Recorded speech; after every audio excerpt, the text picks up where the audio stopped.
Isa sa mga makata, nais makamit ang pangarap. Mahawakan ang mikropono at sa entablado ay makatapak. Ngunit hindi ito madali na matamasa ang tagumpay. Handa sumabay sa mga kasabay habang ang mikropono sa aking kamay. Na makapikas nga ako sa larangan na maitutulad sa mga makata. Mula sa pagsulat ko ng tula, muli nakipagpalitan ng salita. Kahit maraming nagsasabing ako'y walang patutunguhan, pinagpatuloy ko pa rin ang aking pangarap. Tinapos ang sinimulan dahil mula sa school pa lang ito na ang pangarap lang sa tulad ko, na ako'y makatapak sa entablado at mahawakan ko ang mikropono at makasabay sa mga balikan na kahit ako'y isa lang mabaguan at gumawa ng katapan. Hindi kayo makatanggap na siguro talakpakan. Mahanga ang mga balahaban na sa gitna na matulad sa mga tinitingan ako sa kuruturan. Gumawa ng tulad na sa bawat tuloy ay magkakatugma. Kung ano ba talaga nilalaman ng lapis at papel, yun ay ang gusto ko makamit ang pinakamataas na level. Ito ay sinulat ko sa papel upang inyong maunawaan. Nais ako sa mga makata ng arap na kilala ng inang ilan. Kasama sa mga makatang ilang beses nang mawit hindi na pinasa na tama ang landas na pinuntahan na kahit ako ay pinagkatawanan. Nakaramigan na liga kaibigan at muli nating ipagpatuloy kung ano ang ating sinimulan na lapis at papel na nagsilbing daan. Kahit masawi ang kahahatungan at kalalabas na lahat ng mga to,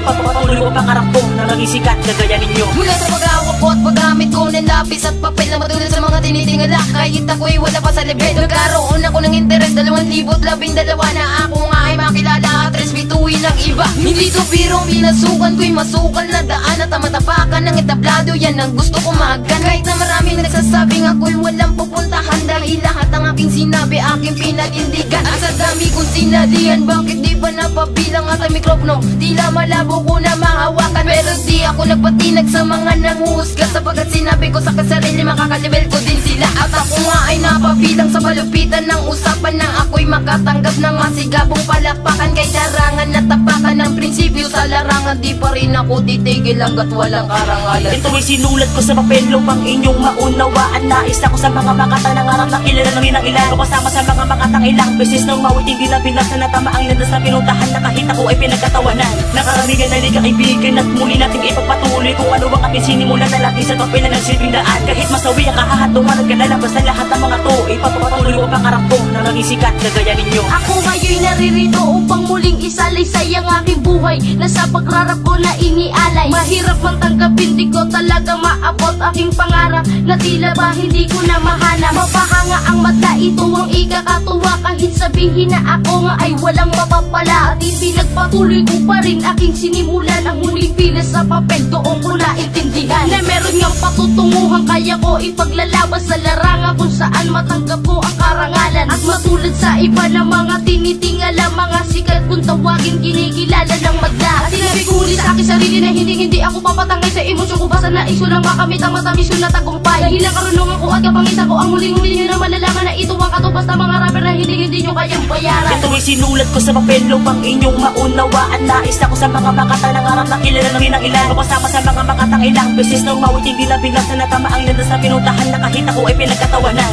Nakaramigan na liga kaibigan at muli nating ipagpatuloy kung ano ang aking sinimulan na lapis at papel na nagsilbing daan. Kahit masawi ang kahahatungan at kalalabas na lahat ng mga to, ipapatuloy ko ang pangarap ko na maging sikat kagaya ninyo.